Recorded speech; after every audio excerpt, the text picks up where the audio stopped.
Hello everyone, this is me Sakiya here. मैं आपके लिए लेके आई हूँ एक और रीडिंग जो कि होगी for whoever needs it. Topic reading का रहेगा उन लोगों के लिए जो जानना चाहते हैं कि क्या थर्ड पार्टी सिचुएशन कभी ख़त्म होगी और आपका पर्सन आपको चूज़ करेगा, हाँ या ना। चाहे थर्ड पार्टी उसकी फैमिली है, चाहे कोई और पर्सन है, दोनों सिचुएशन में आप ये रीडिंग देख सकते हो। थर्ड पार्टी उसका काम भी हो सकता है, ईदर वे आप ये रीडिंग देख सकते हो। जो भी थर्ड पार्टी सिचुएशन है जो कि अफेक्ट कर रही है आपकी लव लाइफ आपके पर्सन के साथ, उसके लिए डेफिनेटली आप रीडिंग देख सकते हो कि क्या ये थर्ड पार्टी सिचुएशन कभी ख़त्म होगी, हाँ या ना। बट रीडिंग शुरू करने से पहले रिमाइंड करवा दूँ कि जनरल रीड है, सबके साथ मैच कर भी सकती है और नहीं भी।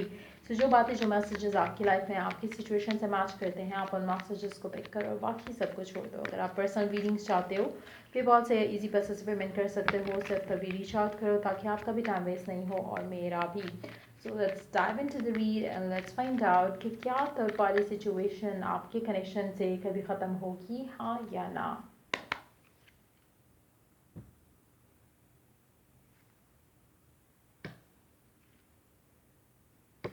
मुझे लग नहीं रहा कि आपका पर्सन कोई भी एफर्ट कर रहा है कि चीज़ें सही हों। उसके एंड से वो एफर्ट आ ही नहीं रहा, उसके एंड से वो चीज़ें रिजॉल्व होने की तरफ आ ही नहीं रही हैं। सो डेफिनेटली जब तक अगर आप पानी पीना चाह रहे हो, अगर आप उठ के पानी नहीं पीते हो या अगर कोई आपको पानी का ग्लास नहीं देता है, पानी नहीं पी सकते हो। So there has to be some effort. चाहे आप किसी को कहो कि मुझे पानी पिला दे, या फिर आप अपने जहन में सोचो कि काश कोई मुझे पानी पिला दे। You have to put at least some effort. जहाँ पे आपके पर्सन की बात आती है, मुझे लगता है कि डिसअपॉइंटमेंट जो है वो काफ़ी हद तक है सिचुएशन को लेकर, लेकिन पर्सन की तरफ से एफर्ट होता मुझे दिख नहीं रहा कि थर्ड पार्टी सिचुएशन को ख़त्म किया जाए। कोई भी ऐसा स्टेप नहीं लिया जा रहा जहाँ पे एफर्ट दिख रहा हो कि वो वर्क कर रहे हैं towards getting it off of your connection. To be very honest, मुझे लगता है कि कभी कभी आपका पर्सन सोचता है कि मुझे रिजॉल्व करना चाहिए इशू, मुझे सिचुएशन को वर्कआउट करने की कोशिश करनी चाहिए, बट ये काफ़ी नहीं है।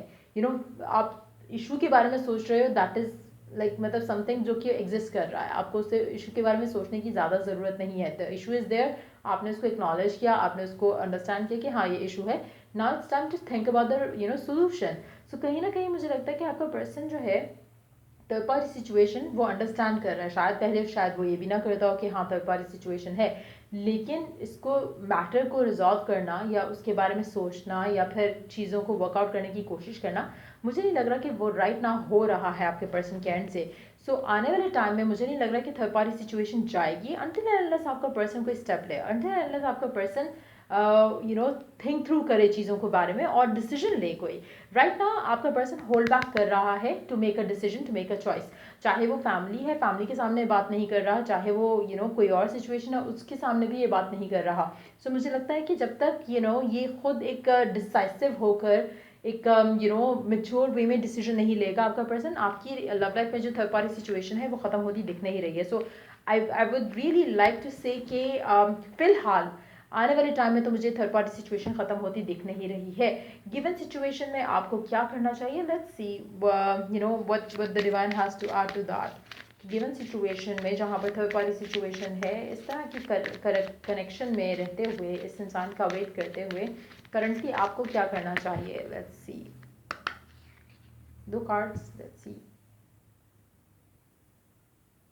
Instead of praying for an outcome, I pray for the highest good for all. अच्छा, पहली चीज़ हो सकता है कि आपके लिए इसी में भलाई हो सकता है कि आपका पर्सन आपकी ज़िंदगी में ना आए और आपका आपका कोई और लाइफ पार्टनर हो। ये भी चांसेस हैं आप में से कुछ लोगों के लिए, क्योंकि कहीं ना कहीं मुझे लगता है कि the divine really want you to understand that कि हो सकता है कि आप जो चाह रहे हो, स्पेशली अगर वो ऑलरेडी किसी और के साथ शादीशुदा है या इस तरह की सिचुएशन है, तो मुझे लगता है कि the divine really want you to understand कि आप अपनी जो डिज़ायर है आप उसको विश करने की बजाय आप अपने लिए कुछ और विश कर सकते हो।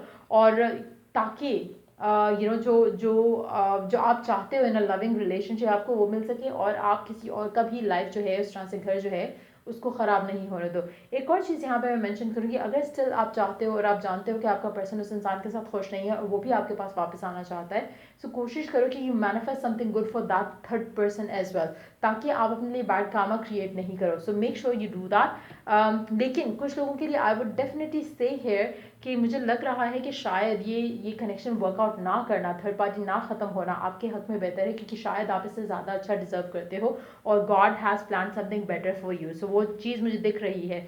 सो instead of like praying for this connection, शायद अगर आप अपनी लव लाइफ के बारे में एज एन अपनी शादीशुदा ज़िंदगी के बारे में प्रे करो तो शायद वो आपके हक में ज़्यादा जल्दी वर्कआउट कर जाए. The next card is when I focus on my inner light, I see the world through the lens of love. आपका परसेप्शन पर्सपेक्टिव चेंज होने की ज़रूरत है. आप शायद काफ़ी सारी चीज़ों को नेगेटिव पर्सपेक्टिव से देख रहे हो right now. You need to change that to a loving perspective.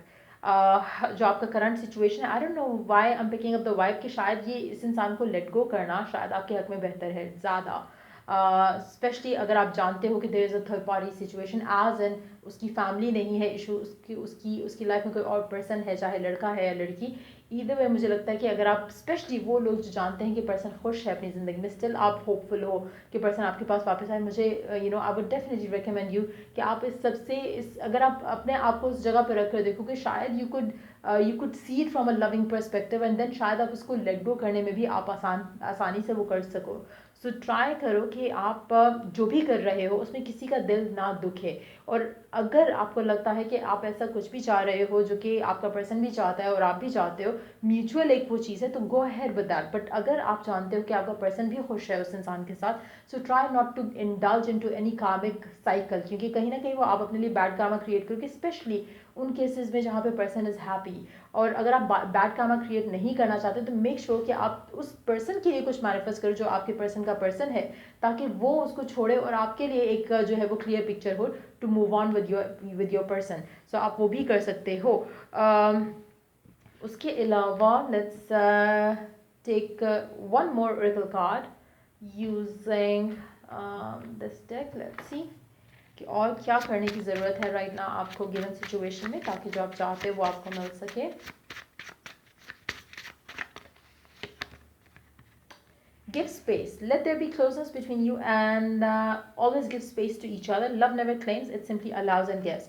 Again, अगर आप claim करते हो कि you love this person, so again, try करो कि आप situation को from a loving perspective से देख सको. अगर आप चाहते हो कि ये person आपका हो, maybe especially in those situations जहाँ पे मैं बार बार mention करूँगी, I don't know why I'm picking up that energy very strong. हो सकता है कि आप में से कुछ लोग ऐसे हों जिनको ये मैसेज जानने की ज़रूरत है कि आप स्टिल अगर कोशिश करें और आपका पर्सन खुश है किसी और के साथ, तो लेट देम बी हैप्पी. और अगर आप करंटली इस इंसान के साथ हो और आप दोनों एक दूसरे के साथ होना चाहते हो लेकिन फैमिली नहीं मान रही, चीज़ें वर्कआउट नहीं हो रही, अगेन अगर आप अपने आप को इस सिचुएशन में रहते हुए लविंग पर्सपेक्टिव से सोचना शुरू करोगे, चीज़ों को देखना शुरू करोगे, तो चीज़ें हो जाएंगी. कहीं ना कहीं आपका पर्सन इन दैट सिचुएशन मुझे लग रहा है कि एफर्ट नहीं कर रहा, चीज़ों को रिजॉल्व करने की कोशिश नहीं कर रहा, फैमिली के सामने स्टैंड नहीं ले रहा, लेकिन वो चीज़ें हो जाएंगी लेटर ऑन. अगर आप अगर आप थोड़े टूल्स और टेक्निक्स यूज़ करो, जैसे आप विजुअलाइजेशंस कर सकते हैं. इस तरह की situation visualisations can do wonders. आप वो कर सकते हो ताकि आप पर्सन को भी प्रेशराइज नहीं करो और चीज़ों को ऑटोमेटिकली जो है वो फॉल इन टू प्लेस करने दो. सो ये थी रीडिंग आप लोगों की. अगर आपको हेल्प किया हो, गाइड किया हो, तो लाइक शेयर सब्सक्राइब जरूर करो. तो लाइक द नेक्स्ट रीडिंग आप लोगों के लिए. Take care, bye.